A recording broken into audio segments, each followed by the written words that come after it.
Okay, so before going to the break हम लोगों ने इतना किया था कि there is a pandas package, एक एक्सेल फाइल को रीड किया था हम लोगों ने। आफ्टर दिस हम लोगों ने एक छोटा मोटा स्टैटिस्टिक्स लगाकर देखा था इसके ऊपर। But now first thing we are going to talk about is the how to filter data. अब इसके बाद हम लोग बात कर रहे हैं डेटा को फिल्टर कैसे करना। फिल्टर का मतलब देखो ये है कि अगर हम लोग डेटा फ्रेम के अंदर जाकर कोई स्पेसिफिक डेटा निकालना चाहते हैं, जैसे ये सेल्स है, इसमें हम लोगों को डेटा चाहिए कि सिर्फ वो वाला डेटा देखना है जहां सेल्स 2000 से ज्यादा है, या लेट्स से वो डेटा देखना है जहां रीजन यूरोप की जगह कोई और एशिया या कुछ है, या सिटी या कंट्री स्पेसिफिक है कि स्पेसिफिक डेटा हमें देखना है। अब कि मुझे सिर्फ इंडिया का डेटा देखना है, तो ऐसा करने के लिए हम एक काम करते हैं, पहले ये पता करते हैं कितने कंट्रीज अवेलेबल है। तो हम करते हैं pd डॉट वैल्यू काउंट। तो वैल्यू काउंट्स एक मेथड है जिसको यूज कर रहे हैं हम यहाँ पर, और वैल्यू काउंट्स में आप कोई कॉलम पास कर देते हो। लेट्स से हमने पास किया कंट्री,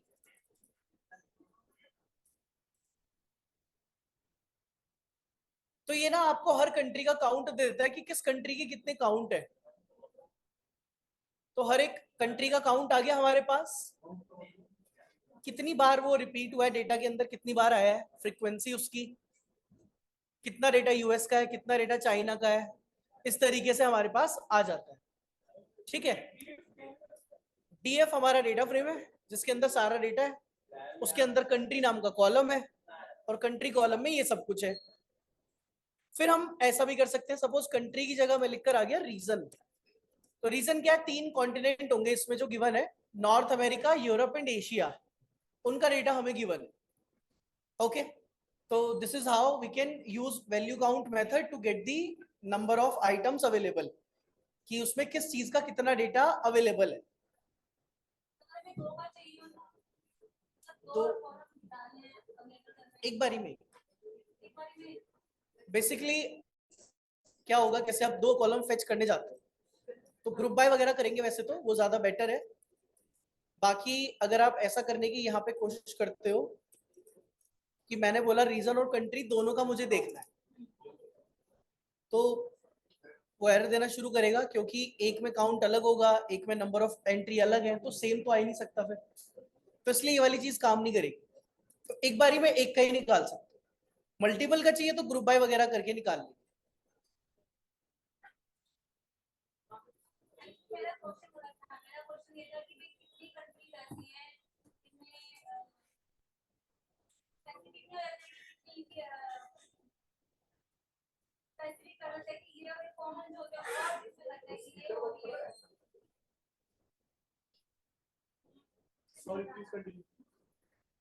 तो इसके बाद हम लोग कंडीशन लगाने का तरीका देखते हैं। अब सिर्फ सिर्फ हमें इंडिया का डेटा चाहिए, तो हम लिखकर आते हैं country is double equals to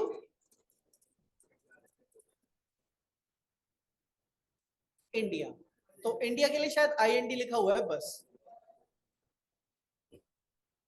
तो हमने इस पूरे को ना डेटा फ्रेम में ऐसे रैप किया। क्यों किया, क्योंकि अगर मैं इसको चलाता हूं तो ये क्या करेगा, जाकर एक डेटा फ्रेम देगा और उसमें ट्रू फॉल्स लिखा होगा बस।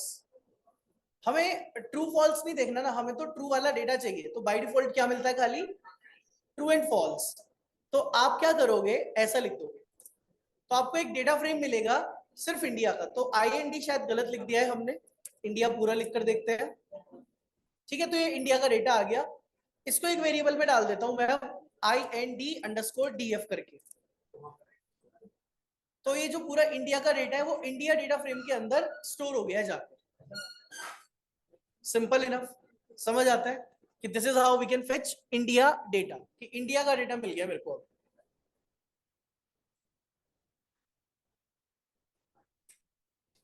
ठीक है जी, कोई क्वेरी क्वेश्चन कुछ डाउट है तो पूछ सकते हैं यहाँ तक। ये केस सेंसिटिव है, सारी चीजें बिल्कुल एज इट इज लिखनी है जैसी है डेटा के अंदर। नहीं, जो कंटेंट है जैसे इंडिया जो है वो लाइक वैसे स्ट्रिंग दिए वैसे आगे capital okay, so I hope it's clear कि फिल्टर कैसे करना है डेटा को, कंडीशन कैसे लगानी है डेटा के ऊपर। अब कंडीशन लगाने के बाद हम लोग पेंडास के अंदर कुछ कुछ चीजें और करके आते हैं, जैसे आप डेटा को सॉर्ट कर सकते हो, ग्रुप बाय कर सकते हो, ये सब कुछ कर सकते हैं हम यहाँ पर। तो हम इंडिया डीएफ के अंदर चलते हैं और उसकी शेप देखते हैं। तो हमारे पास 152 रो एंड 17 कॉलम्स है, यानी कि 152 एंट्रीज थी इंडिया के लिए। अब हम इंडिया के डेटा में सेल्स के ऊपर सपोज कोई एनालिसिस करना चाहते हैं, किस प्रोडक्ट की क्या सेल्स है, ये सब चीजें आप देखना चाहते हो, ठीक है। तो ये सब कुछ करने के लिए पहले आप ऐसा कर सकते हैं, इसको IND_DF डॉट, या इस पे लिखकर आते हैं DF डॉट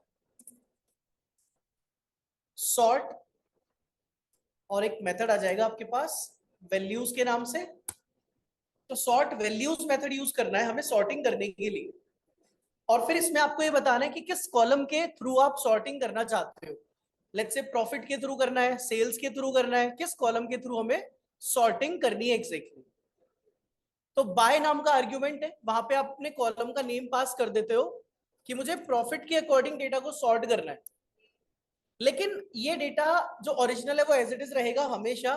तो हमारे पास एक आर्ग्यूमेंट है इन प्लेस, उसको ट्रू कर दोगे ना तो ये ओरिजिनल डेटा फ्रेम में चेंज कर देगा। तो IND_DF वेरिएबल के अंदर ही चेंजेस आ जाएंगे।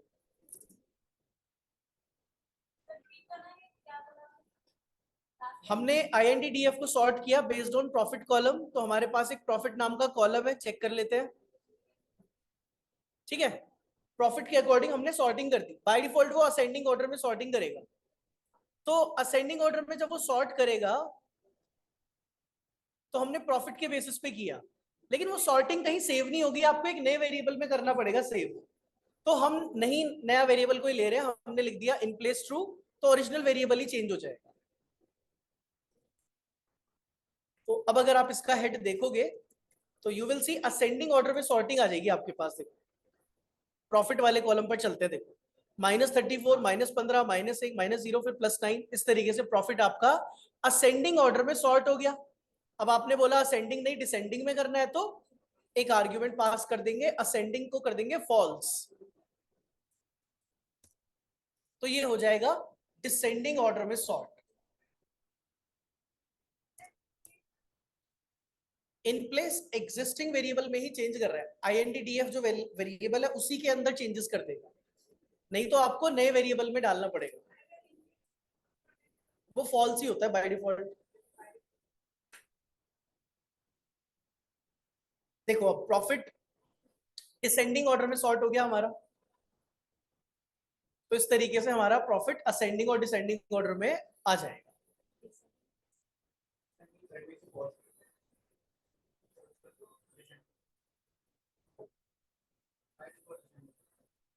तो बाय डिफॉल्ट असेंडिंग ऑर्डर में आएगा, डिसेंडिंग में करने के लिए असेंडिंग को फॉल्स कर दिया जाता है बस।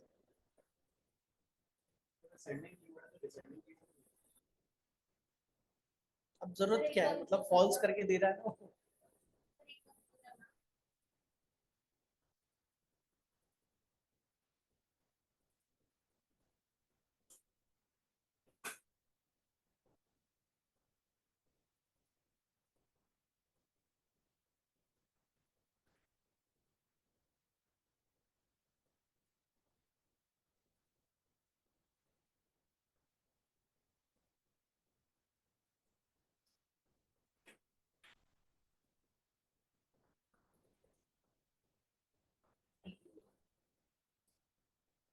तो पेट्रोल वाला डेटा है वो तो अलग है ना, और यूज करना पड़ेगा आपको। ठीक है जी, तो अब यहाँ तक क्लियर है? कोई क्वेश्चन, क्वेरी, डाउट, एनीथिंग? तो सॉर्टिंग समझ आ गई, फिल्टर समझ आ गया कैसे लगाना है। अब इसके बाद एक बहुत मेजर मेथड है ग्रुप बाय। अब ग्रुप बाय क्यों यूज करना है, जैसे मुझे हर कंट्री की टोटल सेल्स निकालनी है, हर कंट्री का टोटल प्रॉफिट निकालना है, तो ऐसी सब सिचुएशंस में आपको ग्रुप बाय यूज करना होता है, ठीक है। तो क्या करना है ग्रुप बाय करने के लिए, हमें डीएफ पर चलते हैं, डीएफ डॉट ग्रुप बाय। अब ग्रुप बाय के लिए आप बताओगे किस कॉलम के थ्रू करना है, सपोज कंट्री कॉलम के थ्रू ग्रुप बाय करना है, और फिर आप बताओगे ग्रुप बाय करके निकालना क्या है, क्योंकि ग्रुप बाय के साथ हमेशा एक एग्रीगेट फंक्शन लिखा जाता है। एग्रीगेट फंक्शन कौन कौन से होते हैं, सम, मिन, max, average and count, 5 aggregate होते हैं। तो आपको बताना है कि आप ग्रुप बाय कर दो कंट्री से और उसके बाद प्रॉफिट का सम कर दो। हमने लिखा प्रॉफिट का सम कर दो।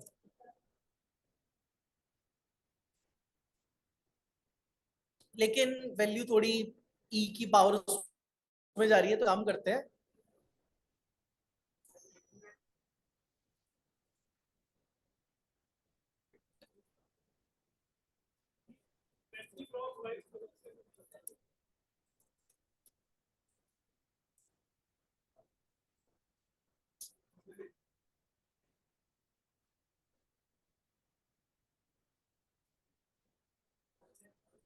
एक बार ये चेक करना पड़ेगा कि इसमें क्यों जा रहा है।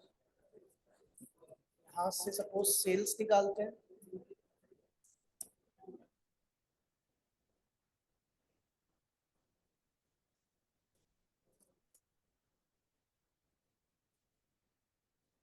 काउंट तो सही काम कर रहा है हमारा, सम काम तो कर रहा है, लेकिन ई की पावर में जा रहा है ना।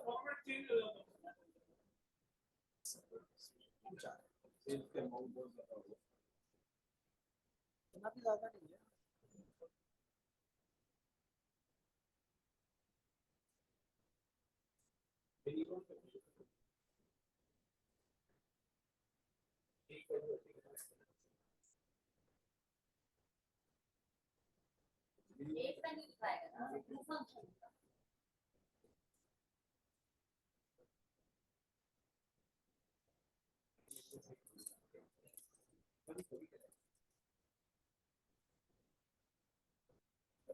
अच्छा, ये एक्चुअली देखो इसलिए हो रहा है क्योंकि डेसिमल में जो नंबर है ना वो बहुत बड़ा जा रहा है हमारा, तो उसके लिए उसने ई में कर दिया। तो हम एक काम करेंगे, हम कॉलम का डेटा टाइप चेंज कर देते हैं, इसको इंटीजर में कन्वर्ट कर देते हैं। तो यहाँ पर एक नया कोड ऐड करते हैं। तो ऐसा कर सकते हो आप, df sales is equals to df, एक बिट में करना है वो बता दो। तो इंटीजर 32 बिट में हम लोग सेल्स को कन्वर्ट करके आते हैं। ठीक है, तो डेसिमल में बहुत बड़ा नंबर जा रहा था तो वो ई की पावर में ले गया। तो मैंने क्या किया, अपने कॉलम को इंटीजर 32 बिट में कन्वर्ट कर दिया यहाँ पर।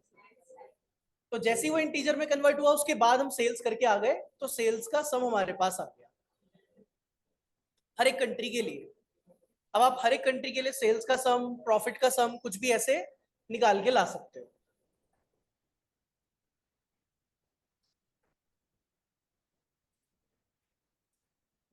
अब इसी को लेट्स से सॉर्टिंग करनी है। अब बहुत ध्यान से देखना, यहां पर हम क्या क्या कर रहे हैं, इसको सॉर्ट करना है। तो मैं जाकर ऐसा लिखूंगा, डॉट सॉर्ट अंडरस्कोर वैल्यूज। तो जब आप इसको सॉर्ट करोगे तो बाय डिफॉल्ट वही असेंडिंग ऑर्डर में सॉर्ट हो गया, देखो सेल्स के अकॉर्डिंग। डिसेंडिंग में करने के लिए क्या करना पड़ेगा, असेंडिंग को क्या कर देंगे, फॉल्स। तो ये असेंडिंग ऑर्डर में सॉर्ट हो जाए, डिसेंडिंग ऑर्डर में सॉर्ट हो जाएगा। ऑल राइट, और फिर इसके बाद अगर इसके ऊपर डॉट हेड लगा देंगे तो फर्स्ट 5 ऑब्जर्वेशन आ जाएंगे। तो ये वो कंट्रीज है फर्स्ट 5 जहां सेल्स सबसे ज्यादा है। सिमिलरली मैं क्या कर सकता हूं, प्रॉफिट निकाल सकता हूं यहां पर कि सबसे ज्यादा प्रॉफिट किस कंट्री में है मेरा। तो इसको भी डेटा टाइप क्या करना पड़ेगा, पहले इंटीजर। ठीक है, तो करने के लिए ये वाली लाइन कॉपी पेस्ट कर लेते हैं।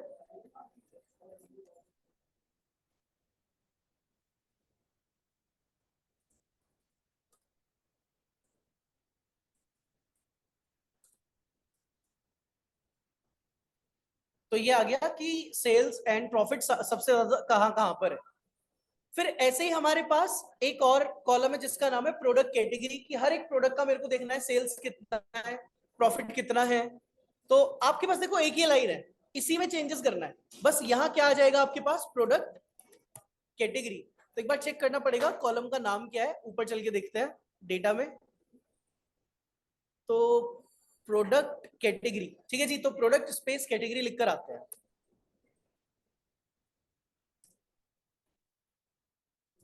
तो हर एक प्रोडक्ट का प्रॉफिट हमारे पास आ जाएगा कि किस प्रोडक्ट का क्या प्रॉफिट है। तो अब देखो ग्रुप बाय कितनी यूजफुल चीज है कि हर एक प्रोडक्ट के लिए, कंट्री के लिए, किसी भी चीज के लिए मेरे को अगर कोई भी एग्रीगेशन लगाना है तो ऐसे करके लगाया जा सकता है। अभी क्या है, हर चीज पर एनालिसिस कर रहे हैं, फिर यही सारा डेटा प्लॉट करके देखना शुरू करेंगे। तो एनालिसिस प्लस विजुअलाइजेशन करेंगे इसके अंदर अभी हम।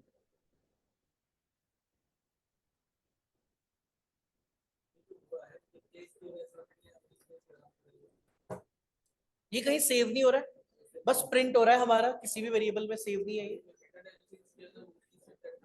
नहीं नहीं, वो प्रॉपर हो गया। ठीक है, तो I hope sorting, group by, दोनों बातें समझ आती है। देखो तीन सबसे ज्यादा जरूरी चीजें हैं, एक है डेटा को फिल्टर करना, सॉर्टिंग करना, ग्रुप बाय करना। ये तीन चीजें समझ आनी चाहिए अच्छे से।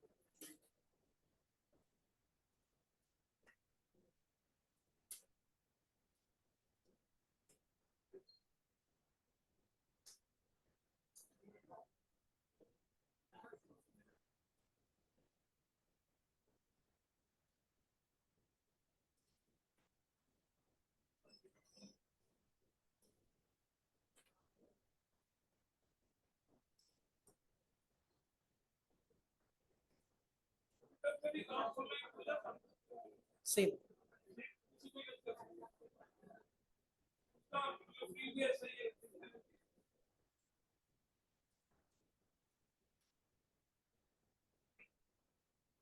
ठीक है, आगे बढ़े इसके बाद। तो अभी बेसिक एनालिसिस समझ आ गया कैसे करना है डेटा के ऊपर। अब इसके बाद हमें इस डेटा को ना प्लॉट करना शुरू करना है कि अपनी एनालिसिस को और अच्छे से देखने के लिए क्या किया जाता है, प्लॉट किया जाता है। तो लेट्स ट्राई टू प्लॉट, और प्लॉट करने के लिए पैकेज कौन सा चाहिए हमें, matplotlib dot pyplot, और उसका नाम रख देंगे PLT. Okay, so this is the package we are going to use to plot the graph. जितने भी ग्राफ चार्ट प्लॉट करने उसके लिए ये पैकेज है। देखो डिपेंड करता है कि क्या डेटा प्लॉट करना है आपको, price, sales, profit, country wise, state wise, जो जैसे भी प्लॉट करना है तो उसके अकॉर्डिंग आप डिसाइड करोगे कि मेरे को क्या ग्राफ बनाना है। लेट्स से अगर आपको सेल्स वर्सेस प्रॉफिट का ग्राफ बनाना है तो कौन सा ग्राफ चूज करना चाहिए, स्कैटर प्लॉट।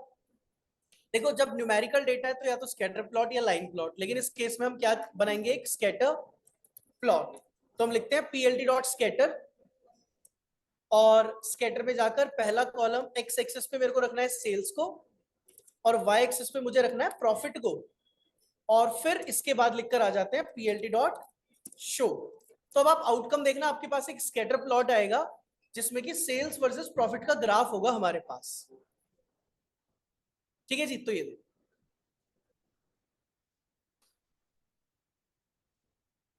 तो हमने लिखा PLT dot scatter, scatter plot के लिए। तो हम देख सकते हैं कि अच्छा इसमें ना पता नहीं चल रहा है कि ग्राफ किस चीज का है, एक्स एक्सिस पे क्या है, वाई एक्सिस पे क्या है, तो ये सब चीजें लिखनी पड़ेंगी हमें। तो हम पहले तो ऐसा लिखकर आते हैं पीएलटी डॉट, देखो एक पीएलटी डॉट स्टाइल होता है, और उसमें आप कोई भी स्टाइलिंग पास करते हैं, जैसे जीजी प्लॉट एक स्टाइल होता है। तो ग्राफ की थोड़ी स्टाइलिंग करने के लिए ये देखो,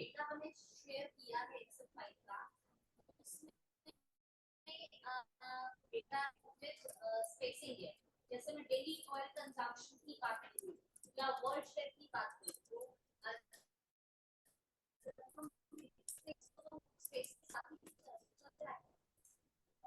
तो एक्स एक्सिस पे सेल्स आ गया, वाई एक्सिस पर प्रॉफिट है हमारा।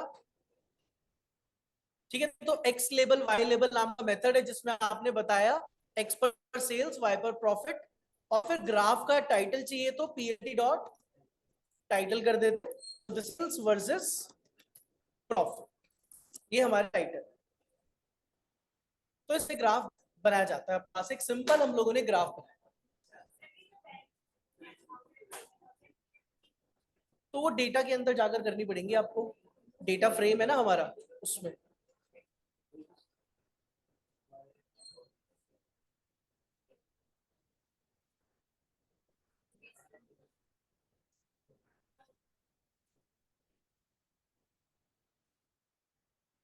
समझ आ रहा है यहाँ तक आप प्लॉट कैसे बनाना है?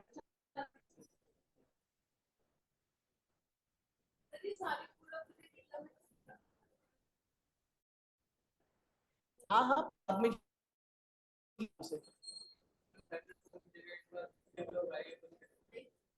क्या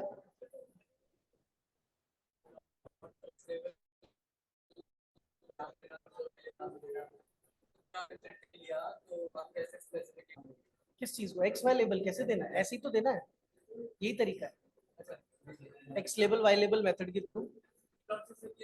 ये तो पीछे ये ग्रिड आ गई, कलर चेंज हो गया। हाँ बट स्टाइलिंग और भी हाँ आर्ग्यूमेंट्स हैं, अलग अलग थीम आ सकते हो, वैसे ग्राफ में रहेगा। ग्राफ का साइज ये ग्रिड ये ये इसके एक्स लिमिट और वाई लिमिट होती है, तो आपको बताना पड़ेगा कि एक्स लिमिट कितनी रखनी है इसके अंदर, और पीएलटी डॉट वाई लिमिट में आप बता सकते हो वाई लिमिट क्या रखनी है, तो वो डिवाइड करेगा। आप लिमिट पास करोगे तो आपको लिमिट सेट करनी है कि मुझे इतने से इतने की लिमिट पास करनी है बॉटम से टॉप।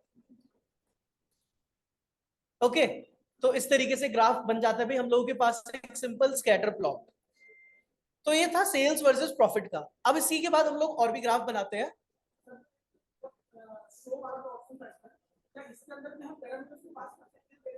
शो मेथड के अंदर क्यों, इसमें मतलब इसमें कुछ होते हैं आर्ग्यूमेंट्स। नहीं नहीं, वो फिर बताया ना मैंने, आप एक्स लिमिट वाई लिमिट से करोगे ना, आप बता दोगे कि मेरे को एक्स पे इतनी लिमिट का डेटा चाहिए, वाई पे इतनी लिमिट का डेटा चाहिए। ठीक है जी। अब आते हैं नेक्स्ट ग्राफ पर। तो हम एक बनाते हैं बार चार्ट, जिसमें कि कंट्री वर्सेस हर एक कंट्री का प्रॉफिट देखना है, हर एक कंट्री की सेल्स देखनी है। इसी को कॉपी करते हैं, पेस्ट कर देंगे यहां। तो देखो यहां लिखा बार, एक्स एक्सिस पे गया कंट्री, तो जहां जहां सेल्स है वहां लिख कर आ जाते हैं कंट्री।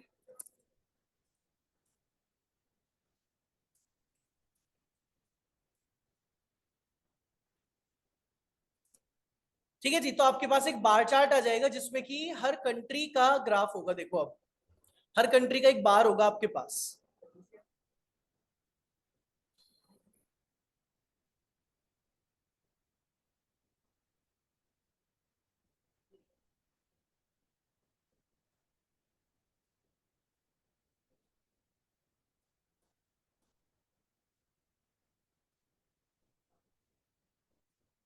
अब इसने क्या ना ग्राफ बनाया तो, लेकिन आप देख रहे हो कंट्री के नाम तो पता ही नहीं चल रहे एक्स एक्सिस पर। तो हम क्या करेंगे, एक तो ग्राफ का साइज बढ़ाना है कि ग्राफ की विड्थ इंक्रीज हो जाए, तो उसके बाद भी कंट्री के नेम पता नहीं आएंगे कि नहीं आएंगे सही से। तो देखो, तो पहले तो आप लिख कर आ जाओ पीएलटी डॉट फिगर, अगर आपको ग्राफ का साइज इंक्रीज करना है, और इसमें होता है फिक्स साइज। फिक्स साइज में पास किया जाता है इंचेस में। लेट्स से आपने बोला 20 inches is the width and 8 inches is the height. उसके बाद टेस्ट करते हैं कि क्या हमारा ग्राफ सही दिखेगा।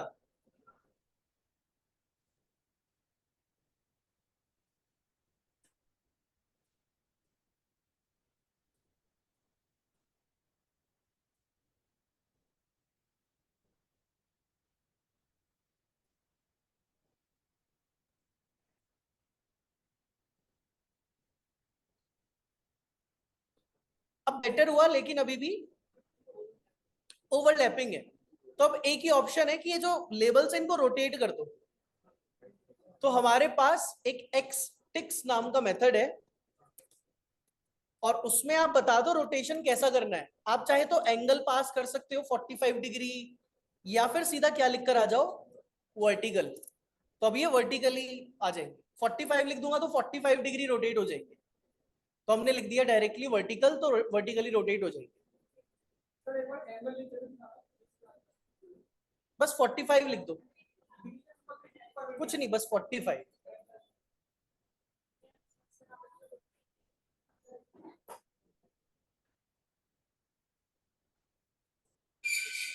ठीक है जी। तो एक बार पहले आउटपुट आप देख सकते हो भाई, तो हर एक कंट्री का प्रॉफिट मेरे पास प्लॉट हो गया, किस कंट्री का प्रॉफिट कितना है। ओके, और उसके लिए कोड एक बार देख लो भाई आप लोग, ये कोड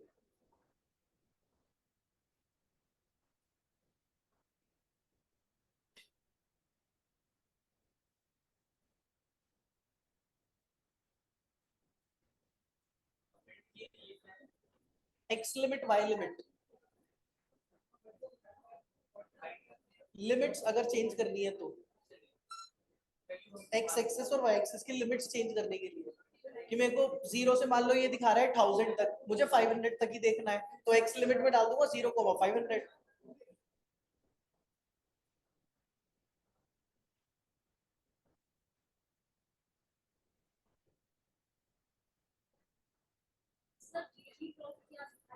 वो स्टाइलिंग है,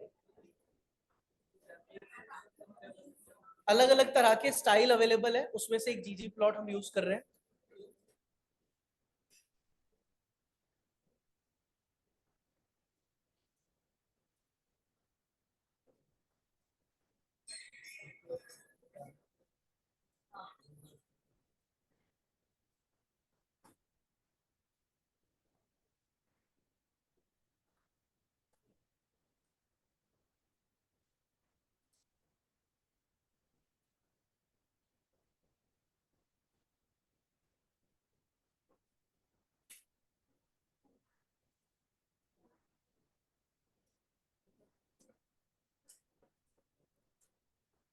आगे बढ़े, तो इस तरीके से हम लोगों ने एक बार चार्ट बनाया। अब आप कंट्री की जगह कोई भी पैरामीटर पास कर सकते हो, प्रॉफिट की जगह भी कुछ पास कर सकते हो।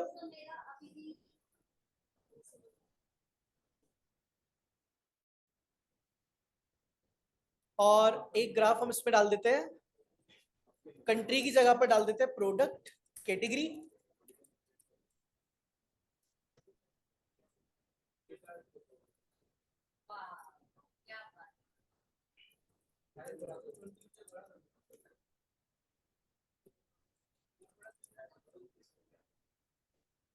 ठीक है, तो हम लोगों ने क्या किया है, एक्स एक्सेस पे प्रोडक्ट कैटेगरी डाल दिया, वाई पर प्रॉफिट डाल दिया।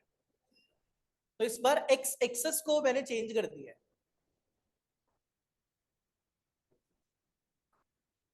बाकी तो नॉर्मल है। बस एक्स एक्सेस पर हमने कंट्री की जगह क्या डाल दिया है, product category.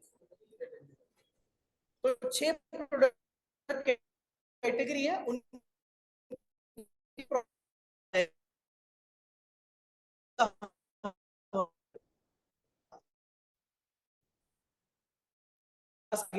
Profit of product category. Now we can plot the profit.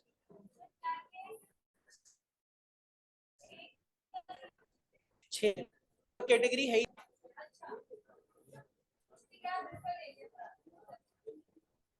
तो बेटर है इसके लिए पाई चार्ट बना दे। अगर 6 कैटेगरीज है तो उसके लिए बेटर क्या है, क्या बना दिया जाए, पाई चार्ट। तो बार, अब देखो पाई चार्ट में ना तो एक्स लेवल होता है ना वाई लेवल होता है, ना ही ये होगा, ना ही लिमिट्स होती है। तो बार की जगह क्या लिखना है, पाई। तो अब आर्ग्यूमेंट्स अगर आप पाई के देखोगे तो एक तो होता है भाई आपके पास एक्स आर्ग्यूमेंट, एक होता है लेबल्स। तो एक्स में तो आपने डाल दिया प्रोडक्ट कैटेगरी, नहीं एक्स में डालेंगे प्रॉफिट, कि हमें प्रॉफिट को प्लॉट करना है ना। और जो लेबल्स हैं वो होंगे आपके नेम्स। इसको चला दो नॉन नेगेटिव। अच्छा, प्रॉफिट में क्योंकि कुछ नेगेटिव वैल्यूज है इसलिए ऐसा हो रहा है। सेल्स ट्राई कर लेते हैं।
देखो इसमें क्या इशू था, ये बेसिकली सारी वैल्यूज प्लॉट करा था 15,000, तो हमें ग्रुप बाय करके सम निकाल के लेके आना है पहले, ताकि सिर्फ सम को प्लॉट करे, तो इसलिए इसको अलग से कर लेते हैं। तो हमने ग्रुप बाय किया, इसको एक वेरिएबल में डाल देते हैं, सेल्स नहीं सेल्स सम। तो आपके पास सेल्स का सम निकल के आ गया। तो अगर आप इस वेरिएबल को देखते हो तो इसमें प्रोडक्ट कैटेगरी और उनका सम है। तो एक्स वेरिएबल में क्या चला जाएगा मेरा, सेल्स अंडरस्कोर सम, और लेबल्स में चला जाएगा भाई आपका, लेबल्स अंडरस्कोर सम के लेबल्स में चला जाएगा आपका सेल्स अंडरस्कोर सम की इंडेक्सेस।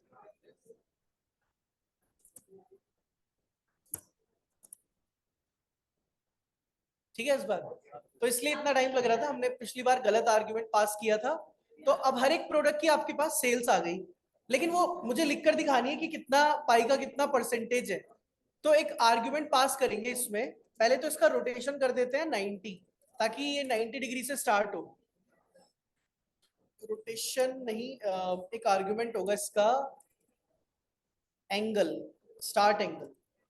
तो इसका एक आर्ग्यूमेंट है स्टार्ट एंगल, उसको 90 करते हैं।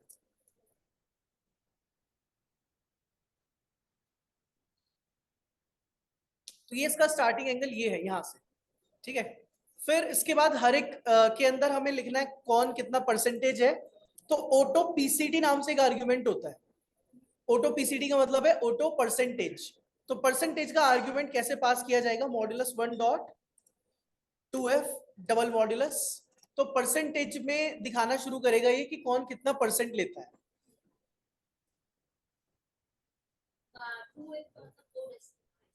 2f का मतलब हो गया 2 डेसिमल प्लेसेस तक दिखाना है।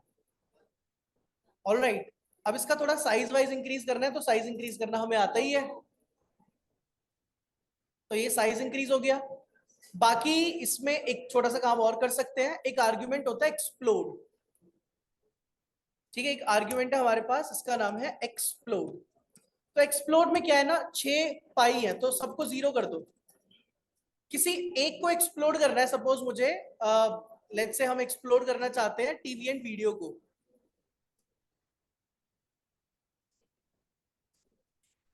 तो 0.3 कर दिया सपोज आप। अच्छा, लेकिन ये उल्टा चलता है, तो इसको एंटी क्लॉकवाइज या क्लॉकवाइज भी सेट कर सकते हैं। ये उल्टा चलता है बाय डिफॉल्ट। ठीक है, तो एंटी क्लॉकवाइज फॉल्स कर देंगे, तो इधर आ जाएगा।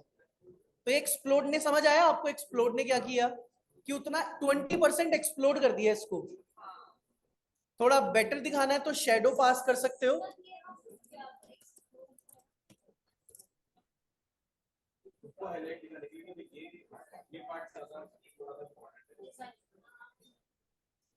ठीक है, तो ऐसा कुछ हम लोगों ने बनाया एक पाई चार्ट।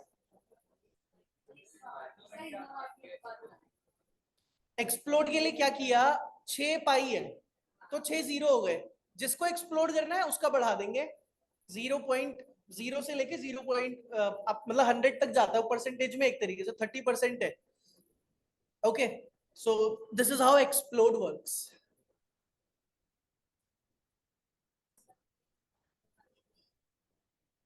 एक बार देख लीजिए भाई आप इस कोड को अच्छे से।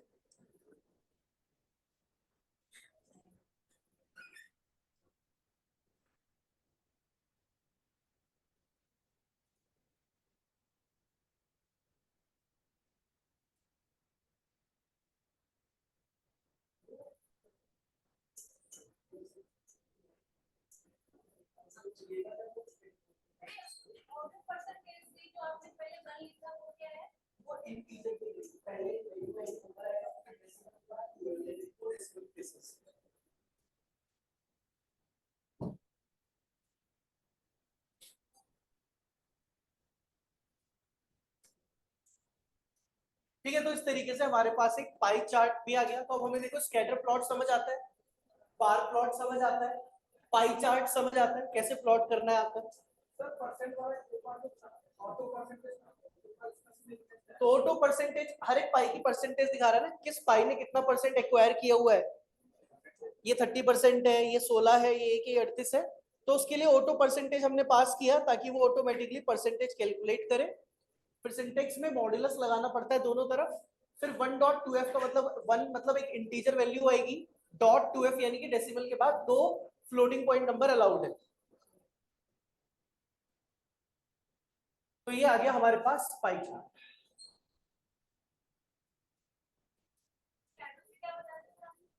शैडो थोड़ी सी बस आ गई आपके पास, शैडो ड्रू करने से ही है।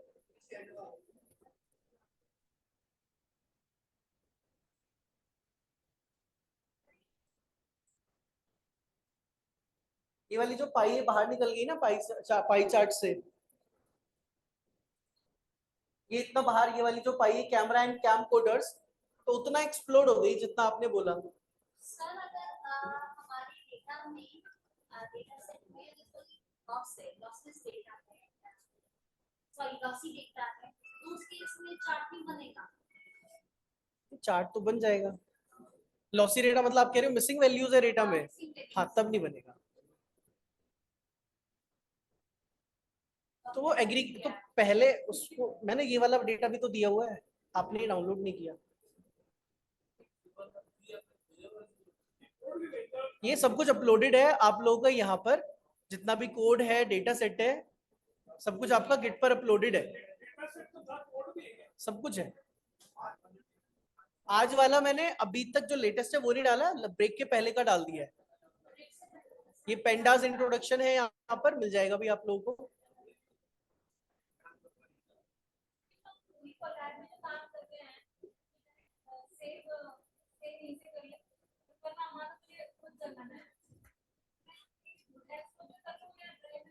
आप इसको डाउनलोड कर लो। सेव तो ड्राइव पे हो ही रहा है ना। ठीक है, तो आई होप यहां तक समझ आ गया। अब एक और ग्राफ बनाएंगे इस बार। जैसे हम लोग ऊपर कुछ एनालिसिस कर रहे थे, जैसे कि ये हमारा एनालिसिस था, इसी चीज को प्लॉट करके देखना है मुझे अब, कि मुझे हर एक कंट्री का डेटा ये सेल्स वाला प्लॉट करना है, या हर एक प्रोडक्ट कैटेगरी का ये जो डेटा था इसको प्लॉट करना है। ठीक है, तो ध्यान देना, मैं क्या करने वाला हूं इस बार, यहां जाते हैं और यहां से डॉट हेड हटा देते हैं, डॉट प्लॉट डॉट बार लिख देते हैं डायरेक्टली। तो जो आउटपुट आया ये उसी को बार प्लॉट में प्लॉट करके आ जाएगा। ठीक है जी। और अब इस पर स्टाइलिंग कर सकते हो आप अपने तरीके से, क्योंकि हमने सॉर्टिंग की हुई है, आप चाहे तो सॉर्टिंग ना भी करें। ठीक है, लेट्स से मैंने सॉर्टिंग हटा दिया, डॉट सम प्लॉट बार किया इसको। ठीक है, तो जैसा है वैसा आ गया। अब इसके बाद मैं क्या करूंगा, इसमें एक आर्ग्यूमेंट है विड्थ के नाम से, वो कर देते हैं 0.9। तो जो बार है इनकी विड्थ बढ़ाने के लिए। ठीक है जी, तो जितनी भी बार से उनकी विड्थ बढ़ गई। फिर कलर चेंज करना है, लेट्स से कलर बाद में करते हैं, दूसरी लाइब्रेरी में आके करेंगे कलर, इससे नहीं करते। ऑल राइट, तो ये आ गया हमारे पास, ग्रुप बाय करके डेटा आया था, उसी को प्लॉट करना है, तो डायरेक्ट डॉट प्लॉट डॉट बार लिख दो। अब लेट्स से वो कंट्री वाला प्लॉट था, उसके साथ भी क्या करना है, इसके साथ भी क्या लगा देंगे, डॉट प्लॉट डॉट बार।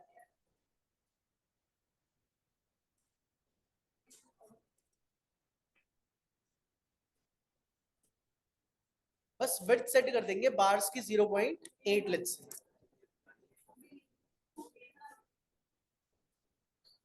ठीक है जी, तो ये ऑटोमेटिकली एक बार प्लॉट बनाकर आ गया, और खुद से देखो इसने सब कुछ खुद किया है, रोटेट हमने नहीं किया, इसने खुद किया है। So this is the example of data visualization, की डेटा को विजुअलाइज कैसे करना है, प्लॉट कैसे करना है।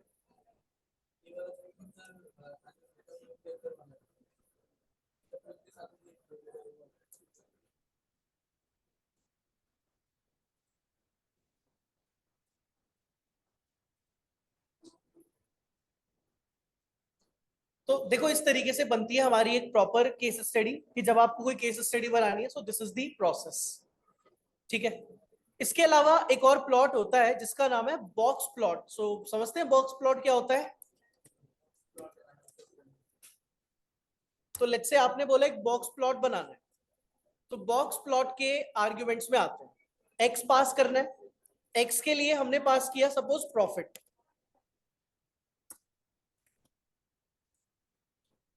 तो ये आउटलायर डिटेक्शन करने का काम करता है, बताता है कि आपके डेटा में कितने आउटलायर्स हैं।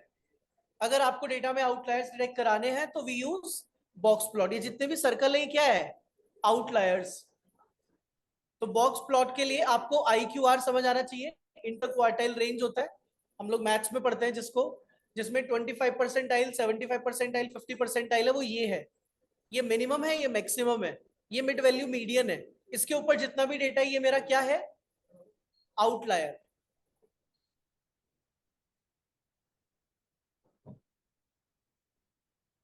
सो this is another plot known as box plot. इसको बोलते हैं हम लोग बॉक्स प्लॉट।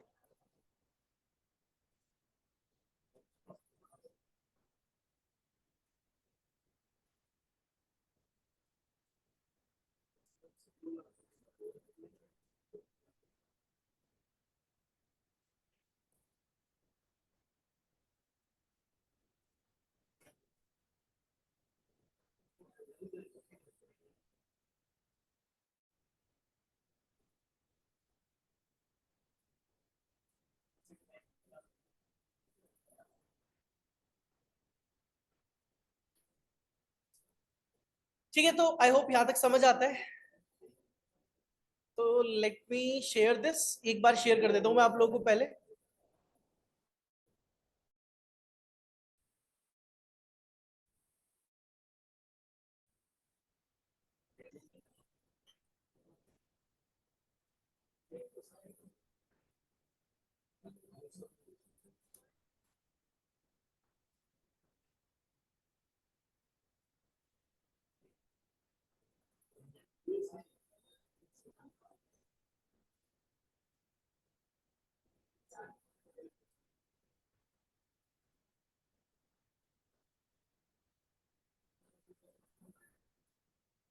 ठीक है, तो ये मैंने जितना भी है सब कुछ गिट पर अपलोड कर दिया है। पहले अगर आप एक बार गो थ्रू करके देखना चाहते हैं देख सकते हैं। तो अगर आप जाओगे मेट FDP 2023 इसमें, तो you will see नंपाई pandas introduction और एक पेंडास इंट्रोडक्शन, तो दोनों फाइल अवेलेबल है। तो अब तक जितना भी किया है वो सब यहाँ पर है। बॉक्स प्लॉट बनाया था हम लोगों ने आउटलायर्स डिटेक्ट करने के लिए, कि ये वो वैल्यूज हैं जो डेटा की रेंज से बाहर है। जैसे IQR होता है, इंटर क्वार्टाइल रेंज निकालते हैं, तो उसके बाहर जितनी भी वैल्यूज है वो सब हमारी आउटलायर्स है। सारी वैल्यू जितनी भी सर्कल है ना, यहाँ से इस लाइन के ऊपर जो कुछ है, इस लाइन के ऊपर सब आउटलायर है ये।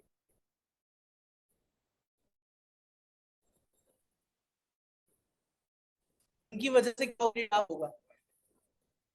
तो आउटलायर एक ऐसी एक अलग वैल्यू होगी कि डेटा का एवरेज तो चल रहा है 30-35, लेकिन एक वैल्यू है मेरी हजारों में, तो वो आउटलायर होगी मेरे लिए।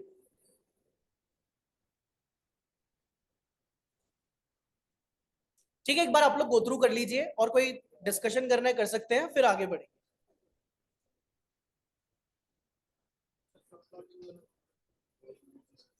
वो आगे इमेजेस के साथ भी करेंगे, वैसे तो आएगा आगे। ठीक है, तो कंटिन्यू करते हैं।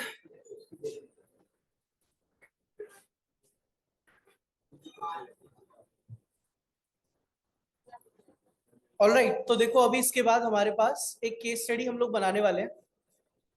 जितना हम लोगों ने देखा है बेस्ड ऑन दिस, कि अगर कोई भी डेटा हमारे पास अवेलेबल है तो बेसिक्स हमें आते हैं, आप समझ। तो हमारे पास एक API है।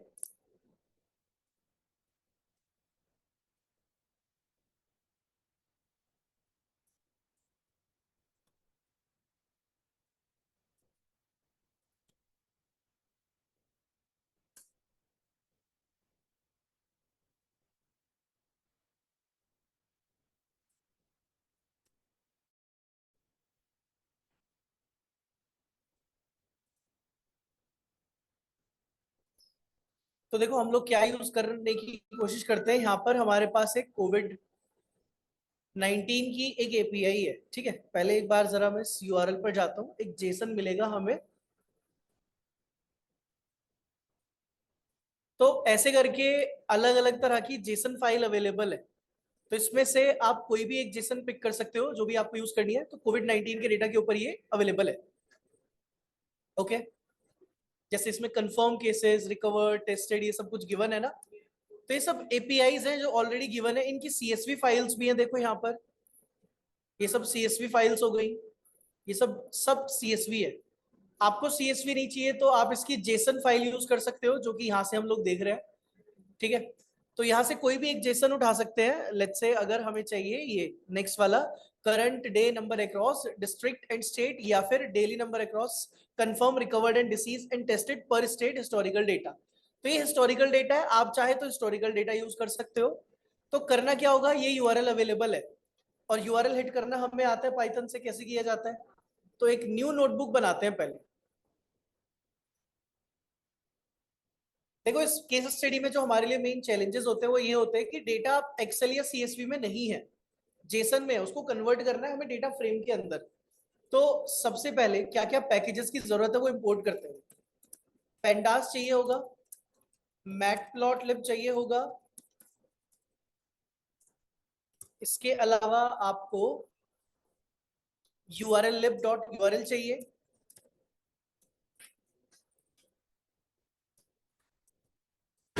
और एक पैकेज आपको जेसन भी चाहिए होगा। तो इतने पैकेजेस की जरूरत है। नंपाई भी इंपोर्ट कर लेते हैं अगर जरूरत पड़ी तो। So these are the basic packages that we generally import to analyze and visualize the data. इसको एग्जीक्यूट करते हैं। इतना करने के बाद एक वेरिएबल लेते हैं पाथ, और उसमें ये पाथ आ गया आपके पास। नाउ पाथ को एक्सट्रैक्ट करने के लिए यूआरएल ओपन करते हैं और इसमें पास कर दो पाथ। बदले में एक रिस्पॉन्स मिलता है, ये हमें पता है हमेशा कि एचटीटीपी रिक्वेस्ट करते हैं तो बदले में एक एचटीटीपी रिस्पॉन्स आपके पास आता है। अब ये रिस्पॉन्स को रिट्रीव करने के बाद जेसन को देना पड़ता है, और जेसन आपको डेटा निकाल कर दे देता है वहां से। तो अब मेरे पास डेटा वेरिएबल में ये वाला सारा डेटा आ चुका है। तो ये जो डेटा मुझे यहां नजर आ रहा है, ये डेटा मेरे पास अवेलेबल है डेटा वेरिएबल के अंदर। अब डेटा का अगर आप टाइप चेक करना चाहो तो इट्स अ डिक्शनरी, क्योंकि जो जेसन है वो पाइथन में डिक्शनरी बन जाता है। डिक्शनरी है तो की वैल्यू पेयर होंगे, तो आप कीज लिखकर चेक कर सकते हो क्या क्या कीज है। तो हर एक स्टेट का डेटा है हमारे पास, देखो ANAPARAS, ये इंडिया के हर एक स्टेट का नेम है ना। तो हर एक स्टेट का डेटा आपको दिया गया है, ऑल राइट। तो एक बार इतना देखकर पहले आप देख सकते हो क्या क्या किया। पैकेजेस आ गए सबसे पहले रिक्वायर्ड। इस पाथ को आपने यूआरएल रिक्वेस्ट किया, एचटीटीपी रिक्वेस्ट चली गई, वहां से रिस्पॉन्स आया, रिस्पॉन्स को जेसन में पास किया, बदले में डेटा मिला। डेटा का टाइप डिक्शनरी होगा हमेशा जब भी जेसन आएगा। तो डेटा के अंदर कीज है जो कि हर एक स्टेट का शॉर्ट नेम आपको गिवन है। आंध्र प्रदेश, अरुणाचल प्रदेश, असम, बिहार, छत्तीसगढ़, ठीक है। तो ये सब कुछ आपको जो गिवन है ये सब क्या है, आपके स्टेट के नेम्स है। अब इसको हमें कन्वर्ट करना है डेटा फ्रेम में। तो डेटा फ्रेम में कन्वर्ट करने के लिए पीडी डॉट डेटा फ्रेम होता है हमारे पास, उसमें डायरेक्टली डेटा पास करके चेक करते हैं कि क्या ये डेटा फ्रेम में डायरेक्टली कन्वर्ट कर पाएगा कि नहीं। तो डीएफ के शेप को देखते हैं क्या बनती है, 1/38, जो कि गड़बड़ है कुछ, ठीक है। मतलब सही डेटा नहीं आया। अगर आप इसका आउटपुट देखते हो तो क्या आता है, तो कुछ ऐसा डेटा निकल के आ गया, ठीक है। तो basically it's not the correct one. अंदर जाना पड़ेगा, डेटा को निकालना पड़ेगा, फिर डेटा फ्रेम में डालना पड़ेगा। तो डेटा फ्रेम के किसी एक स्टेट में चलते हैं, लेट्स से एएन में चलते हैं। इसके अंदर इसका कंफर्म, डिसीज, ये सारा डेटा है।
ये वाला डेटा देखो मुश्किल होता है क्योंकि इसमें ना बहुत नेस्टेड की वैल्यू पेयर्स है, तो इसको इसकी जगह कोई दूसरा डेटा यूज करेंगे। इस डेटा को यूज ना करके कोई और ट्राई करते हैं, क्योंकि इसको ट्रांसफॉर्म करने में बहुत ज्यादा मेहनत लगेगी।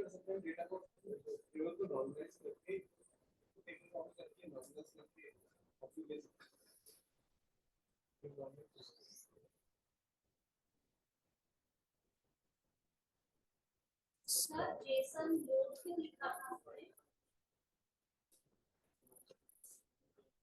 वो तो response dot response URL dot load से क्यों नहीं कर रहे?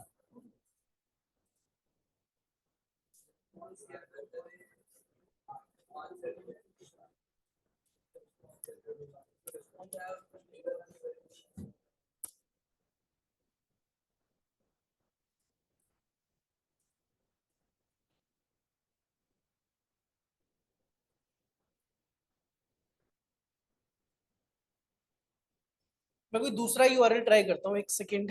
मेरे पास एक यूआरएल और है इसका। नहीं सब हो गया ना, इसकी याद है।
ठीक है, देखो ये एक डेटा है जिसको यूज करने जा रहे हैं, जेसन का। ठीक है, वो वाला डेटा यूज नहीं कर रहे, ये वाला कर रहे हैं। मैं एक बार दोबारा से लगाकर दिखा देता हूँ इस पर रिक्वेस्ट। इस डेटा का बेनिफिट ये है कि इसमें कीज एक स्टेट्स डेली के नाम से अवेलेबल है बस, और उसी के अंदर आपका पूरा डेटा फ्रेम आपको मिल जाएगा। ठीक है, तो एक बार मैं दिखा देता हूँ डेटा में क्या आने वाला है। देखो जी, ये हमारे पास एक टेबुलर फॉर्म में डेटा आ गया जिसमें कि केसेस अवेलेबल है 14 मार्च 2020 से कलेक्ट किए गए केसेस। ये यूआरएल मेरे पास पहले से था, ये मैं शेयर करूंगा आप लोगों को तो मिल जाएगा। ठीक है, तो इस यूआरएल पर अगर आप जाओगे तो यहाँ पर स्टेट्स डेली है, उसके अंदर हर एक स्टेट का कंफर्म रिकवर्ड और डिसीज केसेस गिवन है। तो ये हमारे पास डेटा सबसे पहले। अब इसके अंदर एक छोटी सी प्रॉब्लम ये है कि हमारे पास लेट्स से आप किसी भी स्टेट में चले जाओ, जैसे टीटी करते हैं, टीटी का टोटल है और इसके अंदर हम जीरो इंडेक्स पर गए, तो ये जो डेटा दिखा रहा है 81, इसने बोला 81 केसेस है लेकिन वो कोट्स के अंदर है, इसका मतलब डेटा का टाइप क्या है, स्ट्रिंग। तो सम वगैरह करने में दिक्कत होगी, सम तो कर नहीं पाएंगे, तो हम जाकर पहले डेटा टाइप चेंज कर देते हैं। तो डॉट एस टाइप करते हैं और एस टाइप में क्या पास कर देना है, इंट 32 कर देते हैं। तो जिस जिस कॉलम पे आप काम करना चाहते हो उस कॉलम का डेटा टाइप चेंज कर दो। जैसे मुझे टोटल पे काम करना है, यूपी, दिल्ली, एचआर हरियाणा के लिए होगा, तो इतने कॉलम्स पे काम करना है, जिस जिसका भी चेंज करना है कर दिया। ओके, अब यहां पर भी लिख कर आ जाते हैं।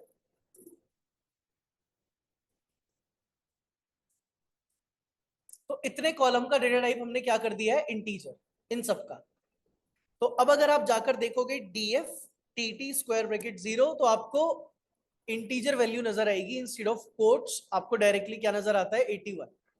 ऑलराइट, अब ये तीन तरह के केसेस हैं, कंफर्म, रिकवर एंड डिसीज। तो सपोज अगर आपने बोला टोटल केसेस का सम कर दो, तो प्रॉब्लम ये कि टोटल केसेस कंबाइन है कंफर्म, रिकवर्ड एंड डिसीज्ड के, हमें अलग करना पड़ेगा उनको। तो डीएफ स्टेटस नाम से एक कॉलम है हमारे पास, ये स्टेटस नाम का कॉलम है, उसकी डबल इक्वल्स टू में क्या डाल दिया, कंफर्म, और इसको जाकर रैप किया और एक वेरिएबल ले लिया कंफर्म अंडरस्कोर डीएफ के नाम से। ऐसे ही रिकवर्ड और ऐसे ही क्या बना लेंगे, डिसीज्ड।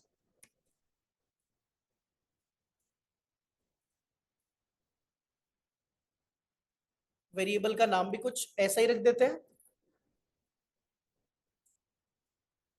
तो तीन वेरिएबल आ गए आपके पास, confirm DF, recovered DF and deceased DF. तो तीन पार्ट में डेटा को हमने डिवाइड कर दिया है।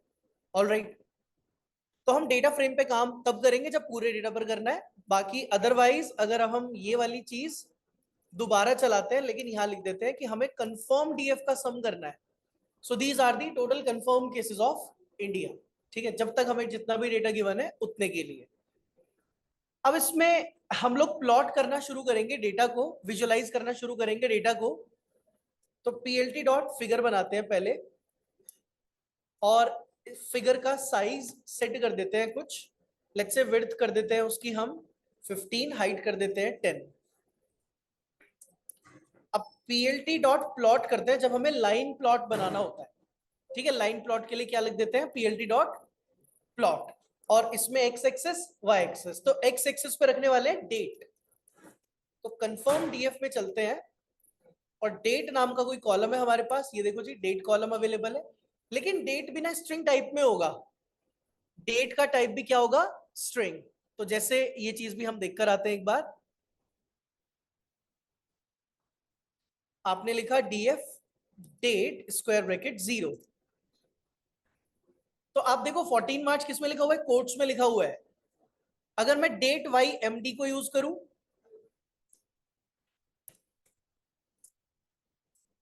तो वो भी कोट्स में, तो ये काम नहीं करेगा हमारे लिए। तो अब हमें इसको कन्वर्ट किस में करना है, जो डेट टाइम का टाइप है उसमें। तो डीएफ कोई भी एक कॉलम यूज कर लेंगे, जैसे ये वाला उठा लिया आपने, is equals to PD dot to date time हमारे पास होता है कन्वर्ट करने के लिए पेंडास के अंदर, और फिर यहां पर आपने अपना कॉलम पास करना है। ठीक है जी, अब दोबारा चलाकर देखते हैं, तो वहां से कोड्स हट जाएंगे और वो डेट टाइम में कन्वर्ट हो जाएगा।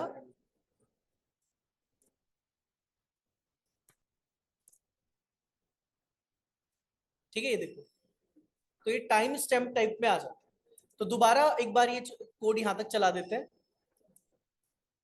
ऑलराइट, तो अब जाते हैं डेट वाई एम डी हमारा एक्स एक्सिस पर होगा, और वाई एक्सिस पर आप कोई भी स्टेट का केस जिसको आपने इंटीजर में कन्वर्ट किया हुआ है, लेट्स से टोटली डाल देते हैं और पीएलटी डॉट शो किया। तो ये जाकर कंफर्म केसेस प्लॉट करने वाला है अभी आप लोगों के सामने। ये है कंफर्म केसेस ऑफ इंडिया, कब से कब तक है, 2020 मार्च से लेकर 2021 9 जो भी सितंबर तक। ये एपीआई से डेटा हमने रिट्रीव कर लिया, ये डेटा था आपका यहाँ पर, ये डेटा लेकर हमने यहाँ पर स्टोर करा लिया, पेंटास के डेटा फ्रेम में प्लॉट करा रहे हैं हम अपने अकॉर्डिंग। नहीं नहीं, लाइव प्लॉट नहीं है जो एग्जिस्टिंग डेटा उसके बेसिस पे।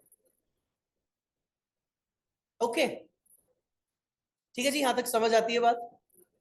अब इसमें हम कुछ कुछ चीजें लिख कर आते हैं, जैसे एक्स एक्सेस वाई एक्सेस पर अगर लिखना है तो पहले तो टाइटल सेट कर देते हैं, कंफर्म केसेस आ गई है हमारे पास। इसके बाद हम लोग पीएलटी डॉट एक्स एक्सिस पर कुछ लेबल कर देते हैं, date, PLT dot y label कर देते हैं कंफर्म केसेस।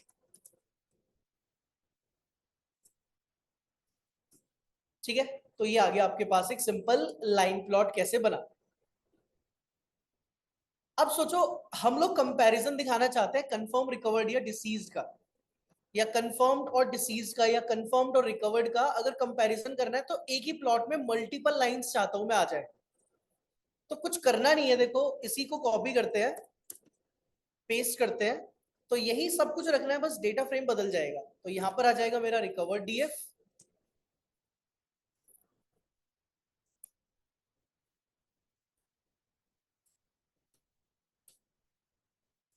यहां पर आ जाएगा आपका डिसीज्ड।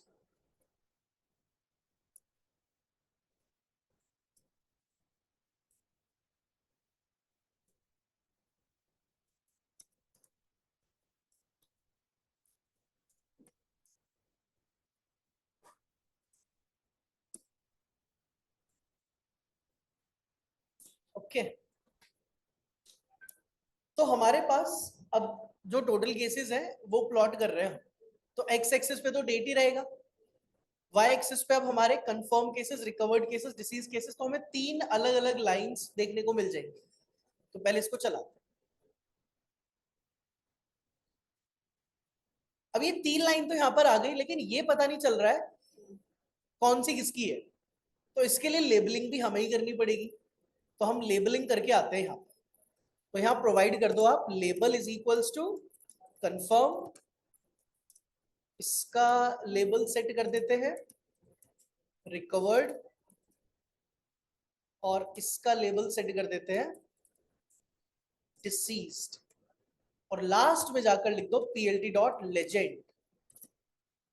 ठीक है, लेजेंड लिखने से ही वो बताएगा कि कौन से कलर की लाइन किसकी है। तो ये देखो, तो ये बता रहा है ब्लू कलर कंफर्म है, ऑरेंज रिकवर्ड है, और ग्रीन डिसीज्ड है।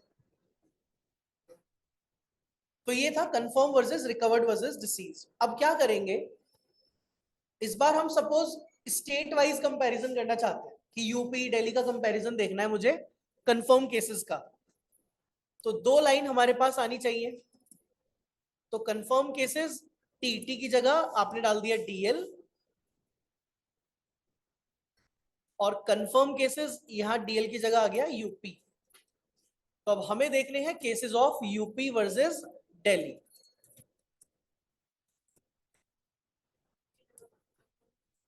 हाँ, लेबल भी चेंज कर देते हैं, ये हो जाएगा आपका दिल्ली, और ये हो जाएगा भाई आपका यूपी। देखो जी, so this is the confirm cases of UP versus Delhi. तो यूपी ऑरेंज लाइन है और दिल्ली की है ब्लू लाइन। आई होप यहां तक क्लियर है, समझ आता है। बाकी आप कंफर्म की जगह डिसीज या कुछ भी देखना है, या तीसरे स्टेट का डेटा भी देखना है मुझे, तो इसमें डाल देते हैं आरजे, दैट इज राजस्थान भी गिवन है क्योंकि हमें इसमें।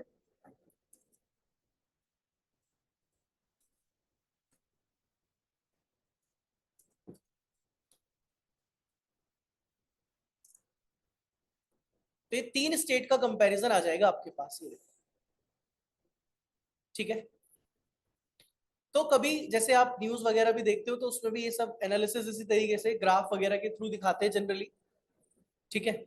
अब इसके बाद देखो, डेटा से इंसाइट हमें निकालने का काम सीखना है। हमें अपने आप से दिमाग लगाना है कि और मैं क्या इस पर प्लॉट्स बना सकता हूं। जैसे हमें रिकवर्ड और कंफर्म के बीच में एक रिलेशन फाइंड आउट करना है कि किस जिस स्पीड से कंफर्म केसेस आ रहे हैं क्या उसी स्पीड से रिकवर भी होते हैं या नहीं। तो ये कैसे पता चलेगा? आप इसके लिए यूज करो स्कैटर प्लॉट। इसके लिए क्या यूज करेंगे? Scatter plot. तो एक, क्योंकि ये ना कल हम सीखने वाले हैं लीनियर रिग्रेशन, हम सीखेंगे क्योंकि कल से मशीन लर्निंग शुरू हो जाएगा। तो मशीन लर्निंग में मैं ये बता सकता हूं कल को आपको कि इतने अगर रिकवर केसेस हैं तो कंफर्म कितने होंगे, तो अगर इतने कंफर्म है तो रिकवर कितने हुए होंगे। ये हम प्रेडिक्शन करना शुरू कर देंगे कल से।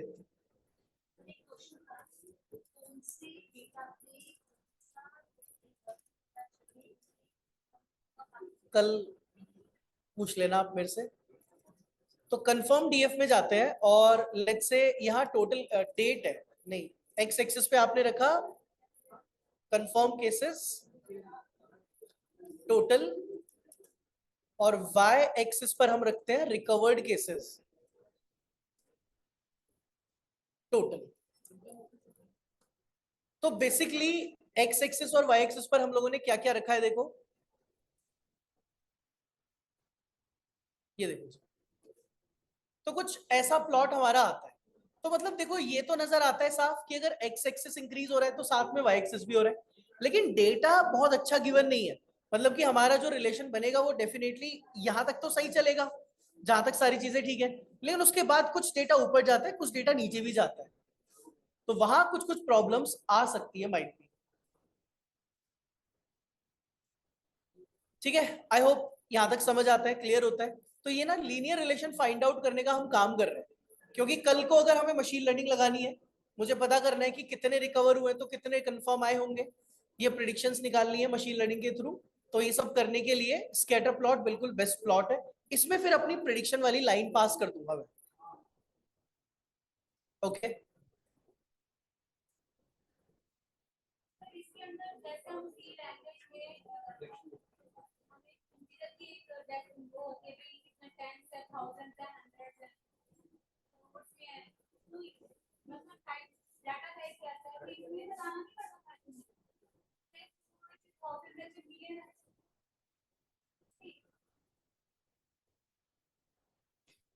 देखो इस बात को ऐसे समझते हैं, क्योंकि पाइथन ना एक डायनामिकली टाइप है। जैसे क्वेश्चन सब लोग समझ लीजिए भाई, पहले क्वेश्चन ये है कि हम सी प्लस प्लस जावा में कोई वेरिएबल लेते हैं तो इंटीजर की रेंज होती है, क्योंकि वो 4 बाइट का रहता है, 4 बाइट में जितना नंबर आएगा उतना दिख जाएगा हमें। पाइथन में क्या है, आप कितना ही बड़ा नंबर एक वेरिएबल में डाल सकते हो, ठीक है, वो इंटीजर ही रहता है। ऐसा सिर्फ एक ही सिनेरियो में पॉसिबल है, जब एक अंदर ऑब्जेक्ट बनता है। अगर ये फिक्स डेटा टाइप है तो ऐसा हो ही नहीं सकता। अगर मैं यही चीज मैं जाता हूँ जावा में, सपोज मैं लिख देता हूँ जेशल, तो ये जावा में कन्वर्ट हो जाएगा, ठीक है।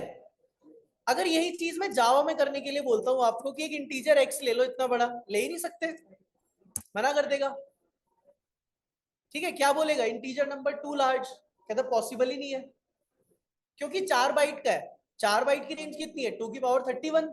2 की पावर 31 में जितना नंबर आ सकता है वो दिखा दो। लेकिन अब पॉइंट ये यहाँ पर पाइथन है, कहता है मेरा पीछे अंदर बनता है ऑब्जेक्ट, जितना डेटा चाहो भर दो अंदर जाकर, उसके अकॉर्डिंग साइज ऑटोमेटिकली इंक्रीज हो जाएगा मेमोरी में बाइट्स में जाकर, क्योंकि ये सब ऑब्जेक्ट्स हैं, ये ऑब्जेक्ट नहीं है, ये प्रिमिटिव डेटा टाइप्स हैं। तो फर्क इतना आ जाता है, ठीक है। डेसिमल में, फ्लोट में, इंटीजर में जितना चाहे पास कर दो आप। फिर अगर यही चीज आपको जावा में करनी है तो वहां बनाना पड़ता है बिग इंटीजर। तो बिग इंटीजर में आपको बड़ा नंबर रखना है, ठीक है जी। यहां तक क्लियर है? कोई क्वेश्चन क्वेरी है तो बताइए।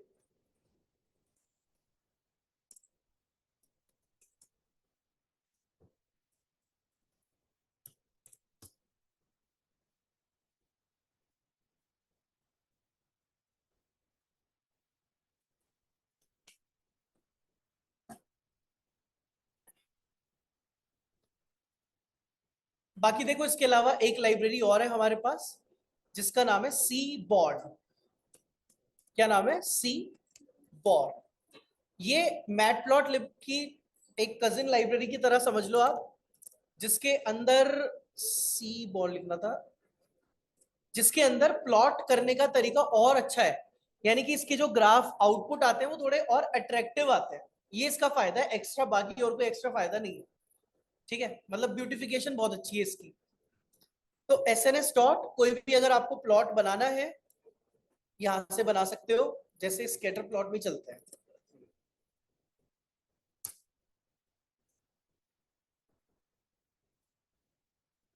पास कर देते हैं इसमें यही सेम एक्स एंड वाई, और पीएलटी डॉट कर देते हैं शो।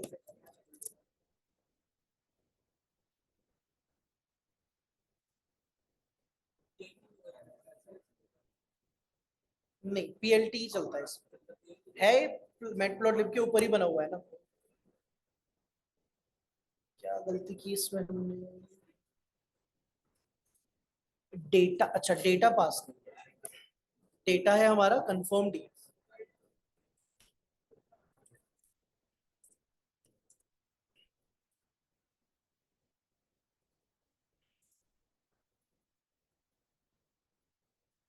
ठीक है,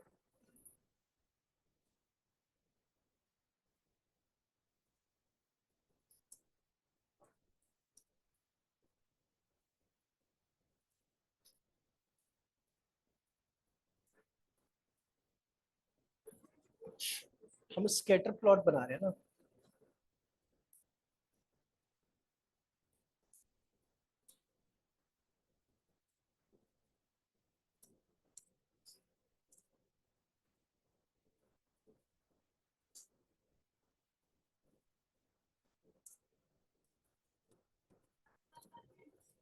बस ये लास्ट है।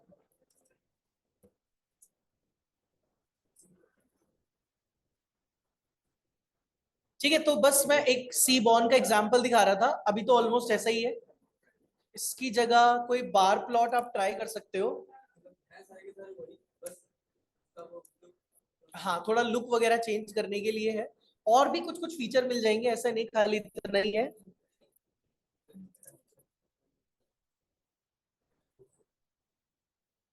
पर जैसे एक ग्राफ में दो तीन प्लॉट्स करने होते हैं, किसी को स्टार से दिखाते हैं, किसी को तो ये किया ना हमने different lines। यहाँ पे 3 प्लॉट है, लेकिन मैंने तीनों सेम रखे हैं, आप अलग अलग कर दो। I mean, यहाँ पे तो आपने कलर रखा है ना, अगर ब्लैक एंड व्हाइट प्रिंट निकालना होता तो हम डिफरेंट डिफरेंट लाइन के थ्रू ये लाइन में स्टार शो करके कुछ बोलते हैं ये।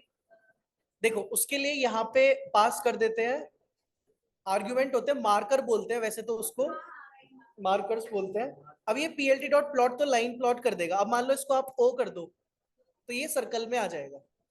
ठीक है, इसको लेकिन मुझे शुरू में ही करना पड़ेगा, यहाँ इस जगह जो थर्ड आर्ग्यूमेंट है वो यही है, ओ कर दिया तो ये स्कैटर प्लॉट हो जाएगा।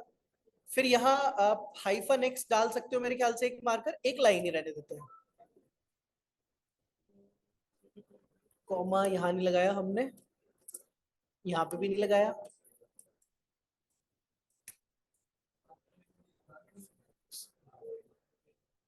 ठीक है, तो एक तो लाइन है राजस्थान वाला, तो यूपी वाला क्या है, लाइन के ऊपर एक्स बना हुआ है, और दिल्ली वाला क्या है, बस मार्कर पास करने हैं आपने यहाँ पे। Black and white print out लेना होता है तो ऐसे स्पेसिफाई करना हाँ, जैसे यहाँ पे खाली डैश कर देते हैं मेरे ख्याल से, तो डैश डैश डैश आ जाएगा शायद। नहीं नहीं, डैश पे खाली लाइन है मेरे ख्याल से, या तो डबल हाइफन होता है, मतलब मार्कर एक बार चेक करना पड़ेगा क्या क्या अवेलेबल होते हैं। हाँ देखो ये आ गया ना। ठीक है, तो ऐसे करके मार्कर चेंज कर सकते हो आप। अच्छा, अब इसमें प्रॉब्लम क्या है कि हमने बार प्लॉट बना दिया, इसलिए थोड़ा ऐसा आ रहा है, डेट्स को लिख नहीं सकता ना सारी नीचे, जितनी भी डेटा में अवेलेबल है। तो एक्सपेंड कर देंगे ना फिर तो आपने बताया था।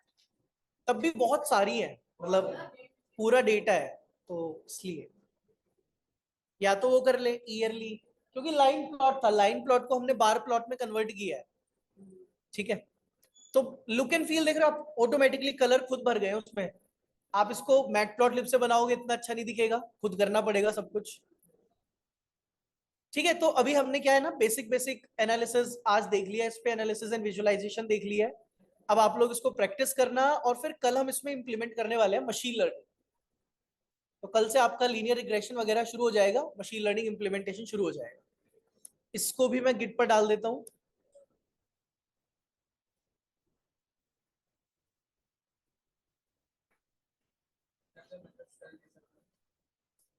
और रिग्रेशन एनालिसिस होगा उसमें, लीनियर रिग्रेशन, लॉजिस्टिक रिग्रेशन, ये सब होगा। हाँ, लीनियर रिग्रेशन, लॉजिस्टिक रिग्रेशन।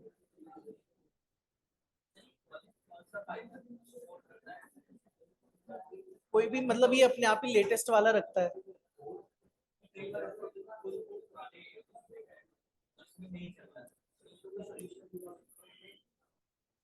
उसके जो पैकेजेस हैं उनको डाउनग्रेड कर सकते हो आप। पैकेजेस इंस्टॉल कर लो डाउनग्रेड करके, जैसे कई बार हमें क्या होता है, टेंसरफ्लो 1 चलाना होता है, वो इसमें है नहीं, तो हम टेंसरफ्लो 1 इंस्टॉल कर लेते हैं कोलैब में, हो जाता है पिप इंस्टॉल से। ये मैंने रिसेंटली किया है, लेकिन उसमें ना टेंसरफ्लो हाइफन जीपीयू लिखना पड़ता है। मैं आपको दिखा देता हूँ।